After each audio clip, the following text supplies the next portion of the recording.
que l'armée procède en ce moment à des bombardements des positions ennemies à l'aide de son aviation. Monsieur Kamere Lwakanyikini Vital.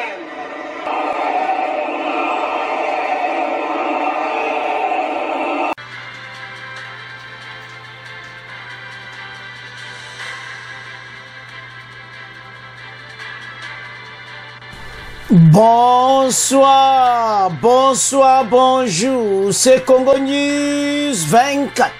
Bande Konanga, comme toujours avant de commencer notre émission, nous disons merci à Dieu. Nous disons merci à nos chers abonnés et téléspectateurs qui nous suivent partout dans le monde et en RDC. Bande Konanga, soyez les bienvenus. À la une, chers téléspectateurs, Alingete Bandekwa Ekoloba. Interview d'Alingete sur les 7 milliards de la construction des routes et autoroutes en RDC. Alobite Mbongo wana, selon le chef de l'État, et ça pour désenclaver ba côté ba région na biso et ba région nyonso ezala accès na ba autoroute pe na ba route. Toko yo Alingete interview bandeko Mbongo likola mesa. Alors, masoleza kitoko, tous à la connecter.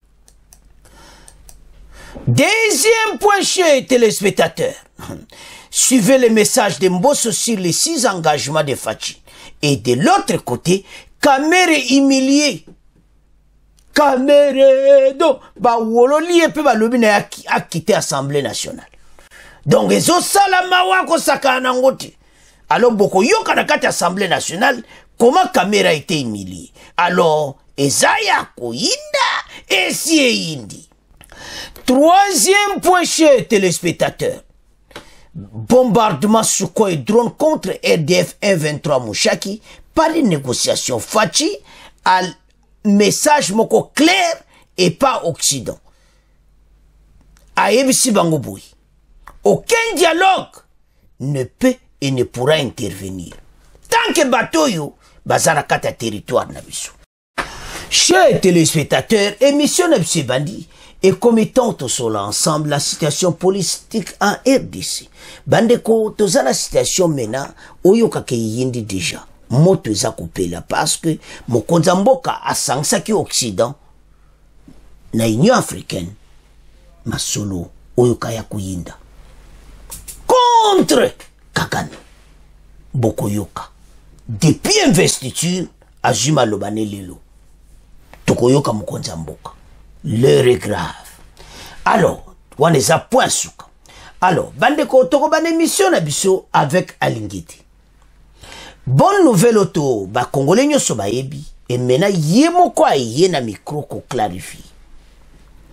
Que les 7 milliards ndeni be échéance kozala comment ndeni ba kopesa les 300 millions 300 so comme de ba tranche ba kopesa ndeni ba ko banda banzela Yaminene. Parce que nous avons problème d'infrastructure. Yangonde et Kozala. Base et puis d'infrastructure. Ou est très important. Yaba route. Pour désenclaver la région. Parce que, et accès à la région, monsieur, c'est passé par route. Alors, baso banda ba travaux à l'immédiat. Et puis, azolo ba clairement que, ba, ayemo kwa ko surveiller yango. Match eza mobulu.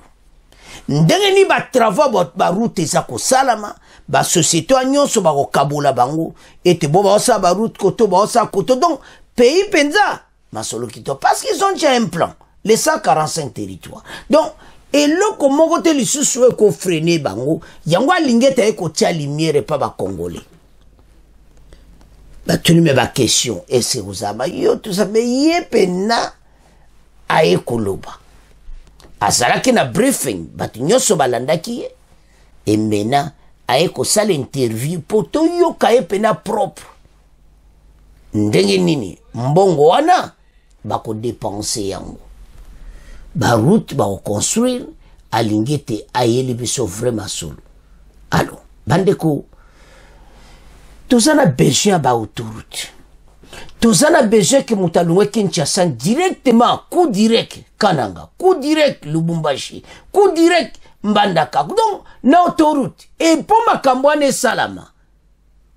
Et Zosenga. Financement. yango emonani masolo ebanda. Donc ezao balobatala il faut te féliciter mon ndeko na biso hein ya IGF alingiti asali musala kitoko a coincé bateau jusqu'à Sifi c'est qu'à moni pena mama yu na bango. Le gouvernement Zakilibosu ezamawa comment bosa ba négociation na bateau bazomela bino pe bovandi na bino ozomona teke oze échec bena balaxe échec ya gouvernement présent et ex-président Kabila balaxe bena échec ya gouvernement na ye parce que il basali négociation mena lingete a ko trouver que négociation eza faux comme bosalaki eza no kuno kudi masa no bazuba bubi bubi ye ba kosi kosi yo mais non bozo kosa abimisi makamunyoso. Et maintenant, tu récupères un bon. Donc, vous avez un travail à bouillir. Il faut féliciter. Donc, si comme vous avez un gouvernement, vous avez responsable. Pour avoir laissé tout ça. En tout cas, bateau, vraiment, tala. Bateau, il va perdu, il va diriger beaucoup. Ba vanda, batika koloba. Imagine, au tigeli mutu 7 milliards. Au vandi na yope. Au lobaka na yope ti. Ba Congolais na passe bazo crever makambo ebele bongo na mboka tala Kinshasa balobi trafic akosakana te o mboka wana il faut ba baksa ba route akosakana te mais tala bavana bango alingeta ya tali dossier avec des discussions na ba chinois on a trouvé un compromis que oui il faut devoir bisoboy. Ils ont accepté et maintenant chaque année boy à peu près 800 700 millions chaque année. Titre aussi ça tiba aussi ça nyongo na bango. Entre temps mbongo anezo kene directement na construction des routes selon Alingeti. Mais toyo kana na Lingeti bon to avancer. Makamoza minene ao. Dans une interview accordée lundi 29 janvier à Radio Okapi, l'inspecteur général des finances, chef de CV Gilles Alingete, avertit les nouveaux gestionnaires du projet Sicomine qui vont s'occuper des fonds qui seront mobilisés à la suite de la renégociation du contrat chinois. Ces fonds sont passés de 3 à 7 milliards de dollars. Maintenant que l'on a renégocié, on a tiré des leçons du passé. Les gens qui seront chargés de suivre tous ces projets seront mis sous haute surveillance afin que la RDC entre réellement dans ses droits, a prévu Gilles Alingiti. Alobi que Toyibio et le kaki. Mokonzamboka lobaki na discours ne les erreurs du passé ne peuvent plus répéter. Avançons. Prévenu à Gilles Alingiti. Yemoko ko surveiller ba projet na Sikomine. Mathieza Boboulou. Selon lui, beaucoup de Congolais vivaient et se sont enrichis avec cette convention Sicomine, avec des fonds supplémentaires récupérés, explique Gilles Alingeti. 7000 km de routes d'intérêt national vont être construits ou réhabilités. Mathieza Boboulou. C'est-à-dire que mon appena bo autoroute na mboka na biso. Donc, toza na mbongo. Nzambe nanga. Il faut retenir sur le volet d'infrastructure que cette année, nous pouvons avoir près de 650 km de routes à faire avec les projets Sicomine et les années à venir, nous aurons Banemboula Oyo. Bolanda très bien. Donc cette année, au moins 350 km de routes à faire chaque année. Il revient au ministère des infrastructures de la GCT et agence de suivi des projets de présenter les axes routiers qui vont faire objet de réhabilitation ou construction. Et lorsque ces projets seront présentés, la Sicomine va directement payer les entreprises qui vont faire ces routes. Explique Gilles Alingite du contexte. Le gouvernement congolais avait manifesté sa volonté de rééquilibrer le contrat chinois signé en 2008 par Kinshasa et un groupe d'entreprises chinoises ayant abouti à la création de la Sicomine. La RDC devrait être mise à la disposition des ressources naturelles contre la construction des infrastructures. D'après les rapports de l'IGF, les minéraux extraits du sous-sol peuvent être estimés à 10 milliards, alors que les infrastructures conçues par la Chine ne dépassent pas les 800 millions de dollars. Basiba benda qui 10 milliards, mais pas même 800 millions de dollars au Yobasali Anzela. Match eza somo na cannabis. Alors, il y a gouvernement et l'équipe a bénéficié d'ango.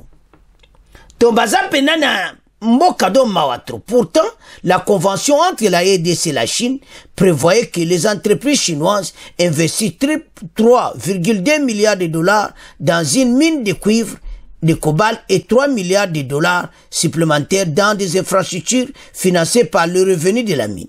Mais les volets des mines semblent avoir pris le dessus.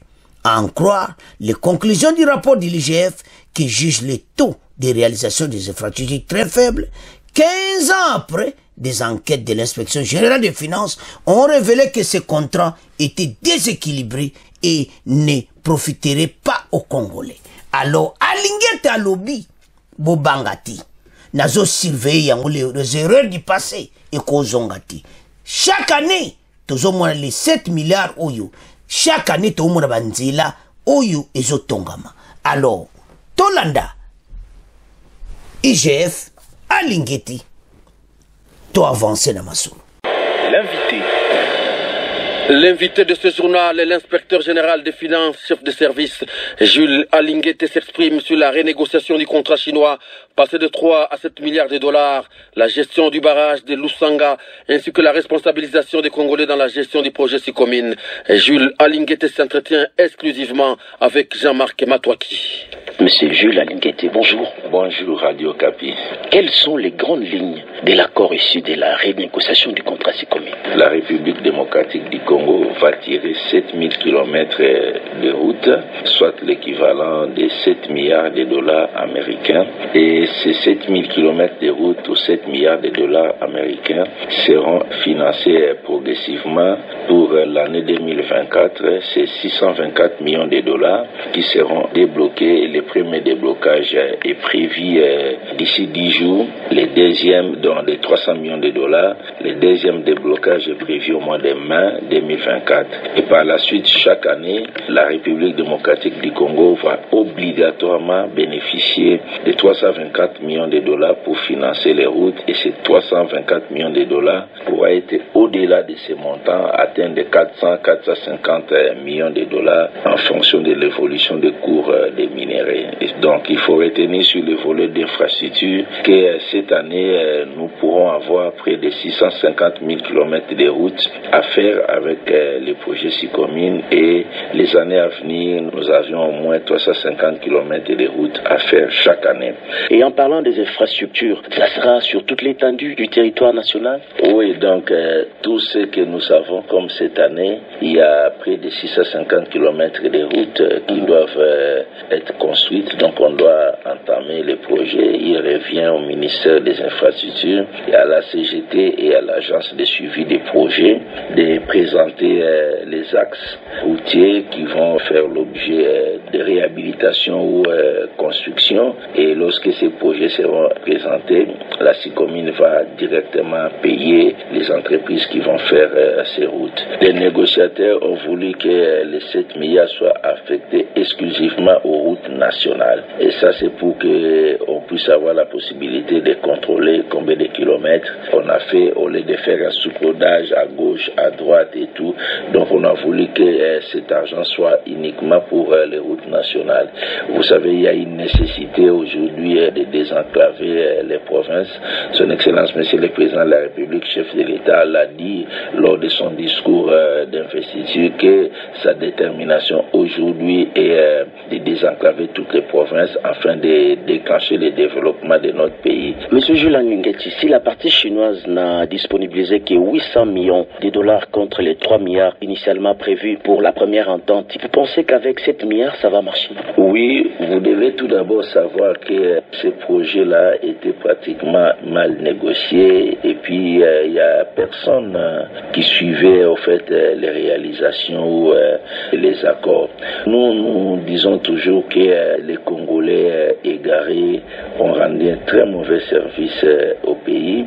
Ce sont eux en réalité qui étaient derrière cette prédation. Quand on dit que la convention était déséquilibrée, ça c'est ce que nous lisons, mais en réalité, il y avait beaucoup de Congolais qui vivaient de la convention SICOMINE, qui se sont enrichis derrière, qui prenaient au fait beaucoup de prébendes autour de cette affaire de SICOMINE. Maintenant là qu'on a renégocié, on a tiré les leçons du passé et même pour des gens qui seront chargés demain de suivre tous ces projets, toutes ces personnes-là seront mises sous haute surveillance afin que la République démocratique du Congo rentre réellement dans ses droits. Qu'est-ce que la partie congolaise offre en retour dans le cadre de ces nouvelles attentes? Oui, il faut savoir dans ces projets étaient appelés minéraux contre infrastructure. Donc la République démocratique du Congo a offert via la GECAMINE des permis d'exploitation des gisements et il y a aussi des exonérations qui ont été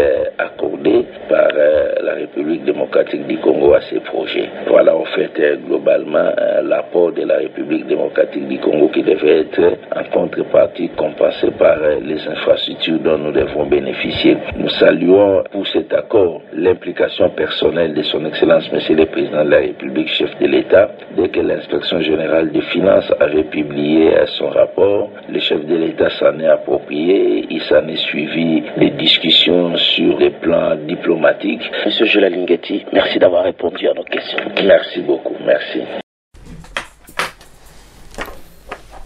Chers téléspectateurs, nous avons suivi administrateur général et IGF Bandeko Masolo Kitoko. C'est ça que nous attendons. Et ce qui est grave, du minéré 10 milliards. Menzela, basal la moi pas mais 800 millions. Banzela coûte basalati. Donc, mon cadeau mawa. Et maintenant, comme il y a un problème, parce que il faut pas bandango moi kako ezo banda. Opesa bambona ba société de ba construire ba autoroute bazo banda. Si quoi lingeta lobi boy. Congolais to landa. Et ça été là ba sanjiro ba sala donc zo mona pena ba maso de mouton bat do bongo te. Alingeta lobi. Ngamoko na kozala na ko surveiller ba société wana nyose pi na ina tuni buzimbo na bino boji boy combien de millions yo sala axe boy. Donne un exemple. Bino sala axe kananga soko zokende soki katanga. Yo sala axe zokende soki chopo ezokemba mona Nord Kivu. Yo sala axe Kinshasa ezokende directement soki Mbandaka. Donc axe na donc monte zo travailler ba société wana sikwa lingete ba otala ba mbongo bazozwa yazo landela ba mbongo wana bazotala nde banzele zo sala. Bande ko tozongi sima pasi pe mawa 20 ans au pouvoir batikeli ba chinois 10 milliards basal banzilati soko soki ba lobby que PPRD mboke kufa ce sont les premiers qui vont venir na micro voilà mokonza mboka zoloba ke mboke c'est kufa mais c'est clair bolande alingiti alba ide mboka ti tous ces gens oui komba pesi ba wana tika ona bi ba alingeta pesi ba kombo walanda mais ça bango et ça va bomba te comment un pays comme la RDC là où se beurre combat lingeta pesi ba comment un pays comme la RDC tout vivre babilo quoi ça fait mal. Donc bozo kibeka ba poche na bino mabumu na bino et ce peuple là donc mawatro. Oh là là, bande kozo sala mawa pe pasi mais toko réussir alingete masolo kitoko. En tout cas total vraiment que oui banzele bonga parce que balingba memoto sala bakamusu fachi alobaki arbi mokonza mboka alobaki eza pona ba route pona ko désenclaver ba région donc za mawatro ba province eza connexion eza te o mutakolo ngwa Kinshasa mbala moko coup direct Lubumbashi na mutuka. C'est comme ça qu'on a payé qu'on développé.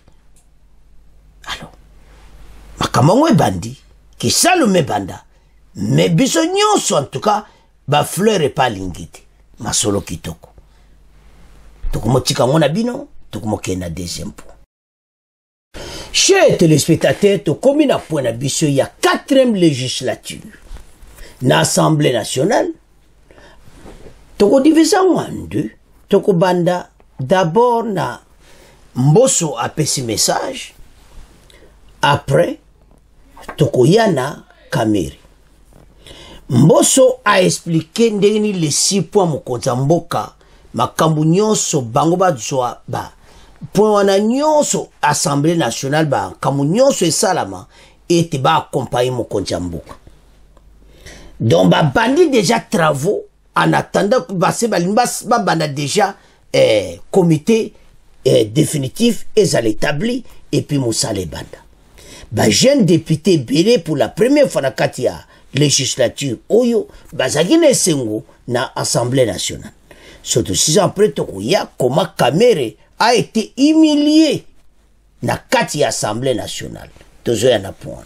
Donc mawa trop pour na Kamere. Alors sikoyo bandeko en tout cas Mbosso a expliqué ba député ndengeni makambo salama et comment to ko avancer mboka oyo to accompagner mokonza mboka na ba point na nyonso même point oyo ya est Mbosso alobitala ba congolais to ko telema pona est wana makambo ebele na Assemblée nationale ba ko voter ba loi pona est wana pona ko supporter mokonza mboka lui ba pese même droit ya ko attaquer bato wana ba voisin. Donc makambo eza minene parce que na ndinga lobi même atangi komba ba voisin te ndeka ka lobaki na message na ye ezala kitoko mais awa lobi ke bazo travail liboso eza po basangisa. Donc comité ezala établi et puis mena ba loi baba na ko voter ba loi parce que faut pas ça la impératif d'abord tozo senga na bango la constitution wana PPD ba changer biso d'abord constitution ya onde zo créer biso ba problème bande ko constitution zande nzela tozo landa siko constitution ba français ba changer le kobeleti et puis la carte constitution ezana makamo bato batia pona bango moko constitution yo osoba constitution dans ça pour les intérêts ya peuple écoute-ti non makambo za mine na kati ya constitution il y en a des articles donc ils ebele ba alinéa ebele a changer il y en a trop. Alors c'est ça il y a les bourses il y a mi balé pour traiter ba dossier ba justice ba loi za la voter et que la justice c'est tout makambo ebele parce que mboka oyo tout ça na ba na retard makambo ebele. Sokotali mboka oyo kanamawa. Mais pourquoi? Parce que Boba Zaki les bosses ont beaucoup de temps à travailler qui n'ont pas basé le côté. Alors, ba député sika ba koti et le que c'est sengo na législature oyo biso to lo ba chaque fois et ça que ba député sika bango ba yena moto ba voter pena ba loi ba travailler et puis ba kende na ba nini o congé parlementaire nini ba kende ko sala misala ba yana ba dossier ba congolais na Assemblée nationale et puis Mbosso a insisté na social ba congolais na législature totanga. On va commencer d'abord na Mbosso après Togoyana Kameri humilié à l'Assemblée nationale. Suivez les messages de Mbosso sur 6 engagements de Fachi.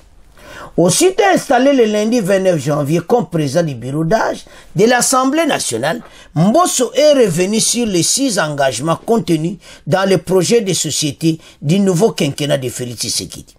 Dans son discours de circonstance, l'élu de Kenge Kwango a invité ses collègues députés nationaux à intérioriser cette vision en vue de mettre en place des réformes pour le bien-être des populations congolaises. J'invite donc tous les élus à s'imprégner de cette vision, à soutenir les chefs de l'État et à l'accompagner. Durant son nouveau quinquennat, dans les réformes législatives courageuses envisagées dans l'intérêt de notre peuple, a indiqué, précisant qu'une nouvelle ère d'espoir, de paix, de stabilité, de développement, d'émergence est née en République démocratique du Congo. Mbosso, le plus vieux des députés, est à la tête de la Chambre basse qu'il a dirigée depuis près de 4 ans. Rien ne lui échappe. À ce titre, j'invite tous les collègues députés nationaux, toutes tendances confondues, à faire un effort pour rejoindre rapidement l'hémicycle afin d'exercer pleinement les mandats parlementaires que le peuple congolais vient de nous confier. Il s'agit d'un devoir constitutionnel auquel aucun député ne peut se dérober.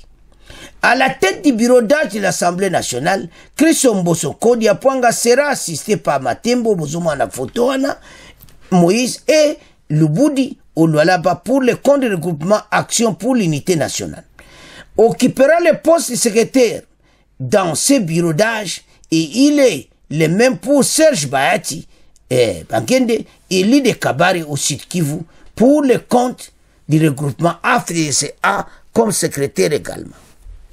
À la lumière des dispositions de l'article 114 de la Constitution de la République, le bureau d'âge avec sa tête Christo Mbosso Kodiapwanga aura pour mission notamment la vérification et la validation des pouvoirs des députés nationaux, l'élaboration et adoption du règlement d'ordre intérieur de la nouvelle Assemblée nationale et l'élection et l'installation du membre du bureau définitif de la Chambre basse du Parlement.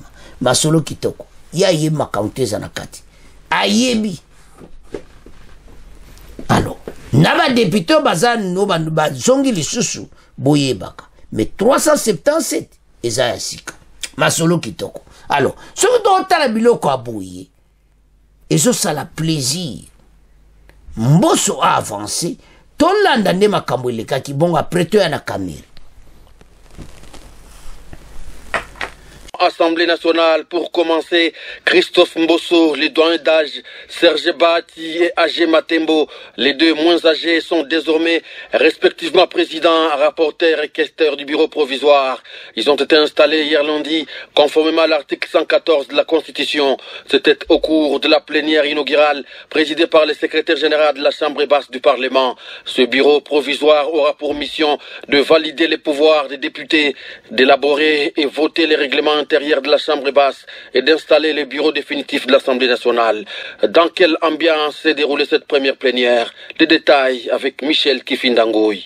Après appel nominal, le secrétaire général a invité la nouvelle Assemblée nationale à 71% renouvelée à travailler efficacement pour rencontrer les attentes de la population congolaise. Jean Gouvoulou. 337 membres sont de nouveaux élus, soit un taux de renouvellement de 71%.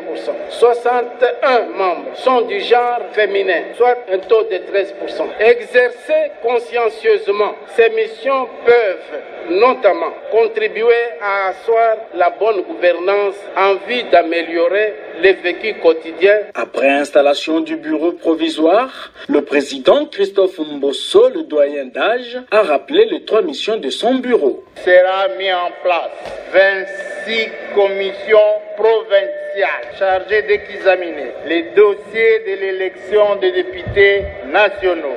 L'Assemblée nationale se prononcera sur la validité du pouvoir de ses membres. Aussitôt après la validation des pouvoirs, une commission spéciale se chargera de l'élaboration du règlement intérieur qui sera voté par la plénière avant l'installation du bureau définitif de l'Assemblée nationale, souligne Christophe Mbosso. Chers téléspectateurs, Mbosso est revenu sur les 6 engagements Mokonza Mboka. Makambo tu fachi alubaki na social aba Congolais. Makambo tu wana la gratuité, makambo na tout. Na Assemblée nationale bazo traitango d'abord très rapide, makambo wana ezala voter et babanda makambo. C'est-à-dire makambo belé changer. Congolais bana kozwa ba soins médicaux na ye. A ofute le côté, Assemblée a voté, makambo nyonso eleki et voilà. Parce que le budget va augmenter, on a 16 milliards, que la majorité du budget est la défense sociale congolais. C'est ça la priorité en Mboka. Alors, Mbosso a levé toko abandanango directement. Alors, pour le moment, ça a une installation, il y a bureau et assemblée nationale définitif, et puis bako voter la loi, bako voter ma campagne nyonso. Bandeko, baso qui na direction, bien tant va attaquer les 6 engagements, les 6 points. O Mokonza Mboka pesa ki investiture na discours na e ezo mona clairement ke bazana direction a kitoko yo congolais la muka match ezana kana biso ba congolais tozo gaye match yo penza ba mona pena ke mboko échanger eza soni chez téléspectateurs mo ba pays mosusu wana baza ko pena ne lokote mais nazo sabino vérité ba pays mosusu même ba pays africain ba Guinée ba nani soko tali banzela na bango c'est-à-dire bazonzo aswa banzela mais pas na biso mawa trop nzele zati même Uganda oyo kutu wo dictature mais présent Uganda banzela kitoko pays na biso o ez opportunité tozana gouvernement responsable mais batu yo tozo benda matoi Balouez a voté dans l'Assemblée nationale. Batu bazot sala musala kotonga banzela. Bambongo wana. Muto kolekana na balaru wana mbala. Ona ebiti. Oye kosukilai. Parce que babeleli trop, il y a trop de voleurs. Il y a trop boyiba bambongo. Mbosso alobi toko siéger na makambo wana nyonso. Mbala oyo ebele bakomona makambo na bango. Parce que Assemblée nationale a zana droit. Ya kolongola yo ministre. Olongola musala. Mbongo ba pesa ki ya boturu tezawab. Ya kakutu. Ezwapion. Allez, libanda. Mabdo bango so ba voter ba bengani olongwe. Tande ba loangi ministre économie. Azonga te. Soki ba député bakati. Et maintenant ba zana pouvoir kolongola ka tous les anti-valeurs. O bazo yiba kambonga l'État. Yango l'Assemblée nationale ba télémana ba poana. Les erreurs du passé ne se répéter les sous-soutis. Bango ba téléma na ba poana. Ete mutu yo ba kozwaye ministre yibi mbongo libanda. Alors Mbosso la rigueur makamu Mokonza Mboka lobaki. Et koza en application. T'as la place mboke kobonga. Comment on a que des points par point boulani très bien. Gratuité banaba kene be école ba ban makamnyo su kitoko. Ba baksa be école bana batanga makambo kene kitoko. Donc c'est comme ça et surtout soins de santé. Soins de base quelque part Congolais mona ki akumojwa akumo futa lisusuti hôpital. Mama ye moza déjà inauguré et comme étant au batuba kena kozwa ba gratuité na bango et azo futati ba assurance universelle ezala appliqué wane kosunga penda. Alors bana mboka tolandi Mbosso a expliqué tout. Maintenant toke na Kamere tile la zopesa innocence na ye mais bana mboka ce qui s'est passé à l'Assemblée nationale ngai salinga bien na tali na bi bana mboka tokebe ba congolais ba changer ma bé na vitesse sur la technologie. Attention bino tout anti valeur. Vous allez voir comment on a humilié Kamere à l'Assemblée nationale. Quand j'ai vu ça j'ai dit mais donc makambo changé. Makambo kitoko combien? Ba lobi même quitte l'Assemblée nationale à kende. Donc ba baye penda Kamere. Nzambe nangai. Mais bacheza mobulu te bana mboka. Pourquoi? Parce que ba Congolais ba changer balinsu makambo wana kalati. L'heure est grave. O balobaka esi eyindi eyinda kaka. Donc mon boulot yango de se koti Assemblée nationale bazu beta baba le babengi kaka Kamere mama na ngai. Tamba batanga bakombo ba député taba tanka Kamere après on va venir koyembe ya kombo ne Kamere. Donc so na yo mona ki mboka ndenge changer ba anti valer bokiba wane zakaka kaka makambo ya salaki ya PCR bongo yosko ba kangona kamo buitala mais boko yoka yako sakanate alors tolanda Monsieur Kamere lwa kanyingini vital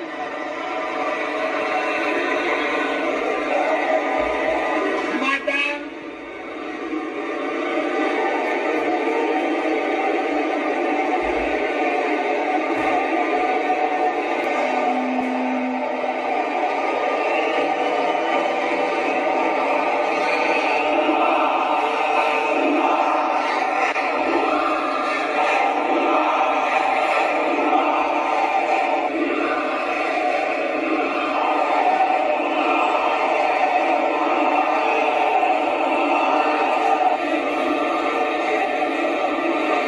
Kamere Bima,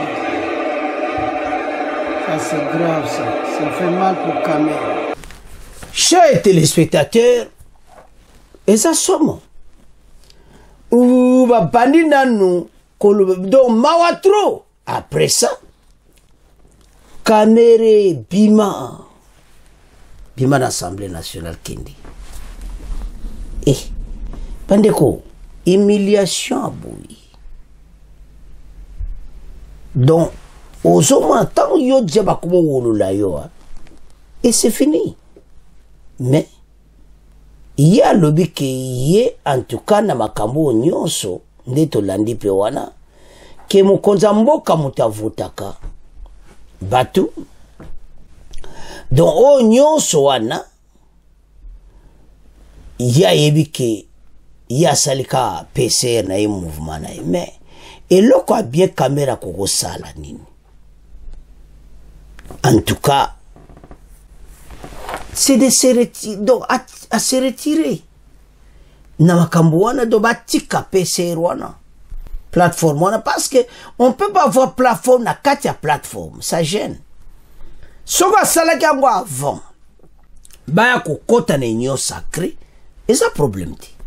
Mais tant que bazana kati union sacrée basali yango bemba lubaki keza rébellion.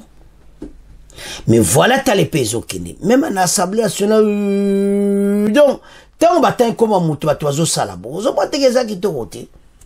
Hein? Ba comme wololoti na assemblée nationale, ils ont ça la propriété. Donc il a le temps ya ko corriger menayebi ka kusalati. Azana ben intention personnelle. Oye yebi kakayi s'engage qui lui mais ayebaki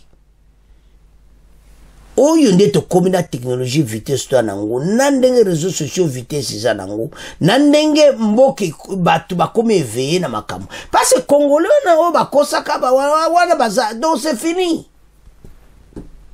Il a un problème donc tia ko baé donc makambo belé parce que comme à point que les camions sont ya ko sala congolais à monika traître. Donc wana zali oyo kaka réponse ya makambo ya sala et matata mponyo to éviter so atiki Katumbi matata mponyo na Assemblée nationale aiko siège opposition républicaine omoni makambo tolobaki yango oyo Katumbi atikali isolé matata mponyo na kati ya Assemblée nationale. C'est que Katumbi pas ya. Je ne sais pas s'il va venir. Mais il faut y aller kosanga. Alors, situation est ça dans la. Oyi bango basali berera kosakana te opposition. Ndenge bazana problème sérieux. Wana ça entre parenthèses sur le mot opposition mo kapito zonga na Kamere.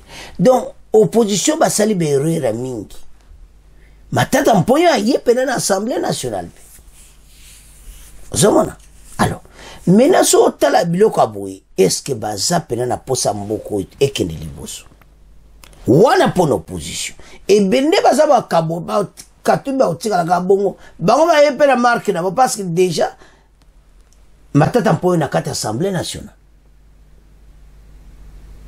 alors Kamere ko déjà na kata donc Kamere soit un problème na makambo de tolandi alors la solution est année na so ebate a un problème sérieux mais dossier Kamere to tika ngona bino to loba mena ya batu opposition en tout cas total opposition républicaine et qui est dans l'Assemblée nationale mais matata c'est c'est sang et l'autre là total ande bakozala mais et je moi le kola qui côté là bas on pèse banoko kabwana donc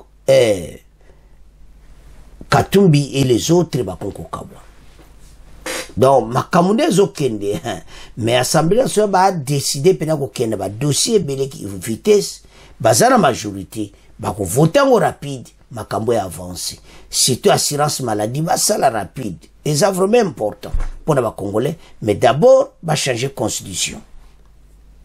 Que le président Zala pendant 7 ans a continué à bongsa mboka oyo ndeba lobby makamususu va changer constitution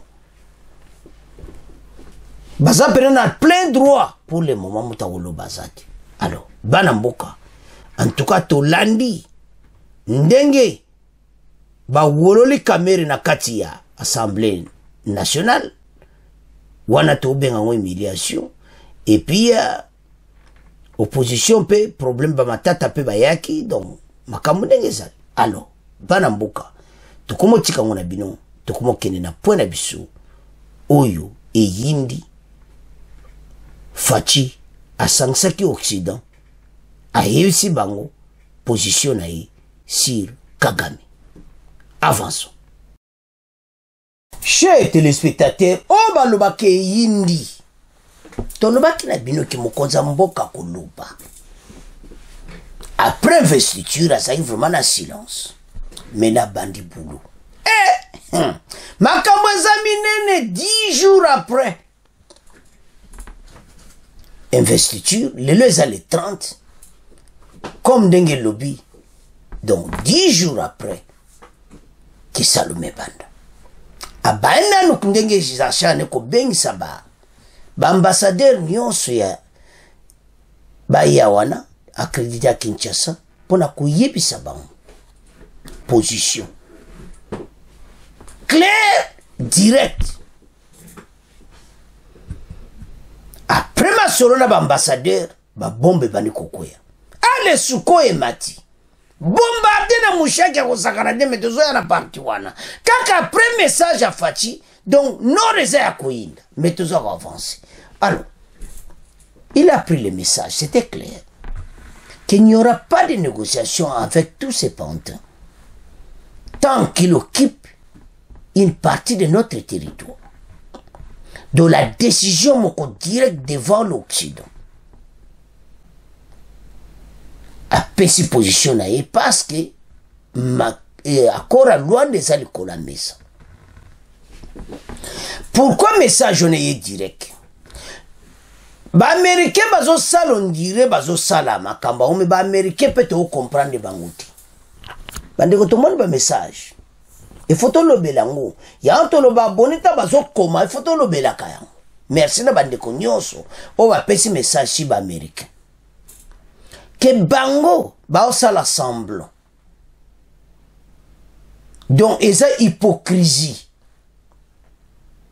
Accord à loin de comme quand le col nzembo quand ils disent mais toujours mon appel application sur le terrain. To landa kinde ko wana o aza politologue o alors même formation politique a bien ko expliquer to landa ki une émission passée. Situation to zalango mena na RDC. Para mboka tala ya to esa ba congolais belé ozo lande mission siko. Luko s'abonner. Ozo même formation kitoko zala. Donc, tu as lié à la biso nyonso pour l'intérêt à mboka. S'abonner.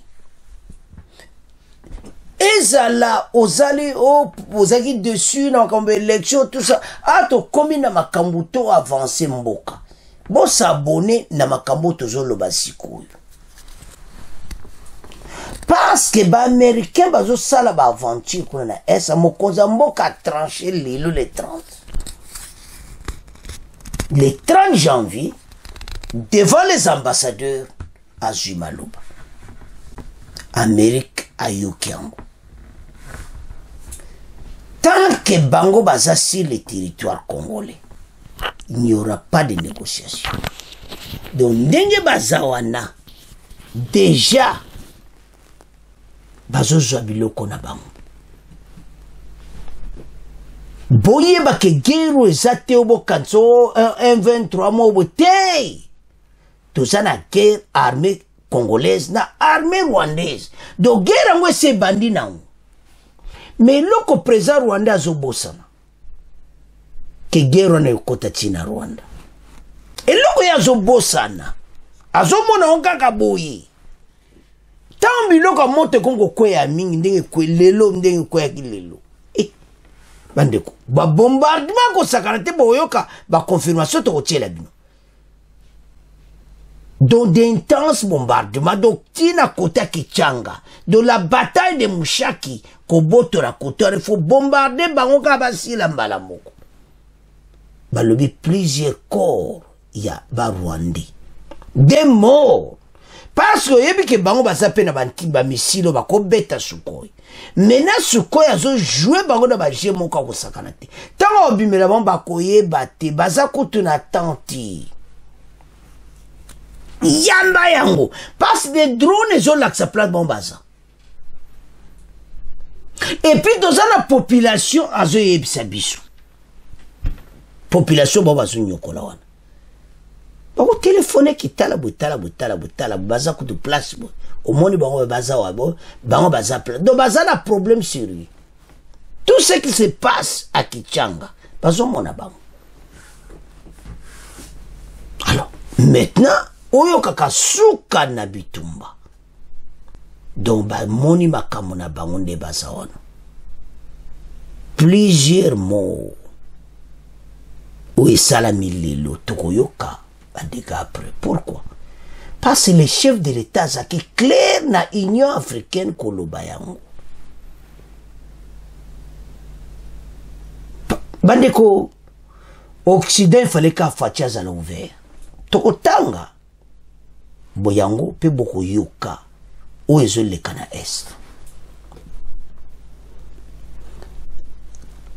Mokonza mboka akotika ko négocier na bato wana ti.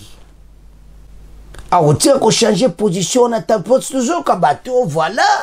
Bango balobi, toujours qu'à balobi, il faut pas négocier tout ça. Ça ne se fera pas. Mokonza kozonga simati. C'est ça, un homme d'État ba décision à jouer. Accord à loin de lobby clair bobima, après, toyokabi. Bamba lingi bongote parce que ba yebi ke basi ba gagner ba terrain.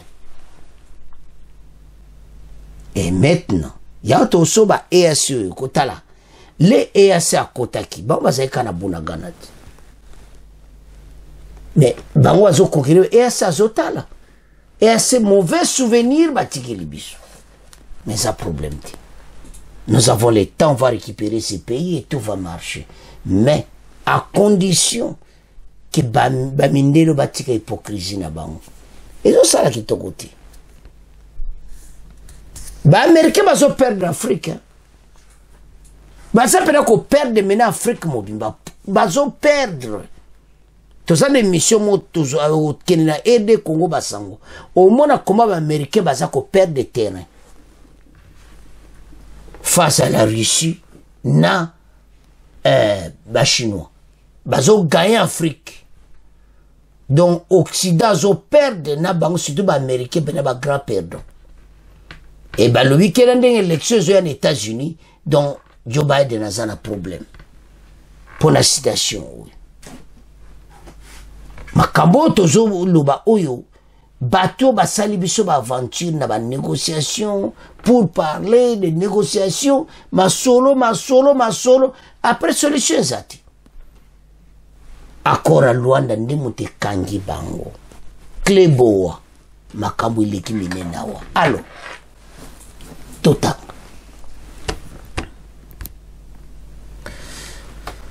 le chef de l'état bandeko aekoloba yango a tuté la présidence le 30 janvier 2024 tanka witi Italie mbala moko réunion naba diplomate. Face au corps diplomatique, le président Tshisekedi a rappelé la position du pays sur l'agression dont il est victime dans l'Est. Mon gouvernement réitère le caractère non négociable de la souveraineté et l'intégrité territoriale de la RDC. Aucun dialogue ne peut et ne pourra intervenir avec notre agresseur tant qu'il occupera, quelle qu'en soit l'étendue, une portion de notre territoire, a poursuivi le chef de l'État, rassurant que les FARDC demeureront quoi qu'il en coûte commise à la poursuite de l'ennemi. Ezayako yinda, esie yindi. Ah, Banamboka, fatia lobby, tant que bango bazana territoire na biso, toko tika la kosolola na bango ti. Et puis tant que bango bazo conserver une partie à territoire na biso, FARDC ko poursuivre bango, alobi sadekti. Pour ba Congolais dolanda très bien. FARDC a kolanda bango. Yango FARDC va me sadeka intervenir, FARDC bani masolo. Kagame yebela tan oyo. Maxoro alobi déjà na Occident, message koti bango. Alors, sikoyo soko tali mena makamango ebandi. Bande ko de bombardement sérieux. Yezaya ko sakanate o esalami na mushaki kuna ko sakanate drone.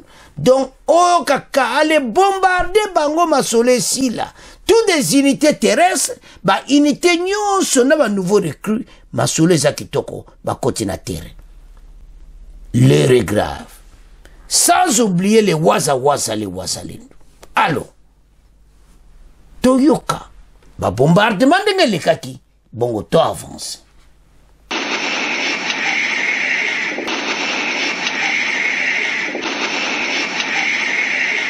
En bref, toujours au Nord Kivu, la situation est restée plus que tendue ce mardi dans la matinée dans la région de Karouba, Mouchaki et Misekera, non loin de la cité de Saké. Des sources locales affirment que l'armée procède en ce moment à des bombardements des positions ennemies à l'aide de son aviation. C'est la région montagneuse de Mousekera, à 8 km de Saké, qui est la cible des bombardements. C'est à partir de ce site que les rebelles du M23 auraient lancé des bombes hier lundi qui sont tombées sur la cité de Saké et blessé grièvement plus de 5 personnes, dont les enfants d'une même famille. La population de Saké, à laquelle s'ajoutent des milliers de déplacés, s'inquiète beaucoup de cette nouvelle escalade des combats. Chers téléspectateurs, Ezama Kambu, il fallait kakabongo. Il fallait bombarder Batouana Nyoso, donc Mouchaki Pena, to récupérer. Kalate Kotoana Nyoso, et l'eau est tiraka Kichanga, Kiwanza, Bunagana. Et ça va se faire. Bateau ba voimi na ba minéraux na biso stratégique ne dia ba coltan ba voimi ko sakanati ba kabol lelo kumoyo ko boyo kuma solote kaka EASO yo armée kenyane bazongi na mboka na bango quelques mikola après ba découvrir coltan na Kenya. Bon, ceux qui vont découvrir en et ça n'a pas de problème. Et cause à peu vérité, va découvrir. Mais quantité, on va lobby déjà au bako, je ne comprends rien. Alors que biso ba tout. Donc, ils ont l'accès local là que bon moni yango, en tête boibo, yibi ba kolta na biso. Allez. Bino siko le quoi, so le ba que bino pe bon moni à bino, bo ba ko utiliser à biso déjà na makamu na bino. Et ça mawa. Mais, tout ça là. Ba tiki biso va souvenir à ma bé et ainsi. Mais, mon konzamboka lobiboui. Toko tika la jamais qu'on vende autour de la table na batouille. ezala ye Kagame abimana batunayi après tout solo là options eza sur la table facha tie une option pour les clairs quitter d'abord la région occupée faire de ça récupérer la région boya tout solo et c'est tout. Mais pourquoi bazo boya parce que bazana esprit expansionniste bazana besoin une partie à territoire wana bango bazala wana jusque quand tokoza la passion jusque quand tant que bazako tosati fatia lobi botangi tangango bien c'est aujourd'hui en face accord diplomatique balandi yango très bien que tant que bango bazana kata territoire na biso balinko kitete masolo ezati et puis faire de ça qu'on poursuivre bango jusqu'à anéantir l'ennemi bakozala anéanti et message le qui toko passe simbi na makambo nyonso vivre la guerre à l'est et so sala mawa mais bana mboka pays na biso tozana avenir tozana masolo penali boso kitoko.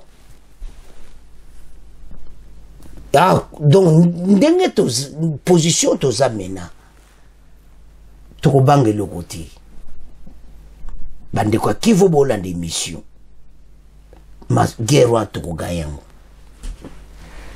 parce qu'il y a trop de stratégie na kata guerre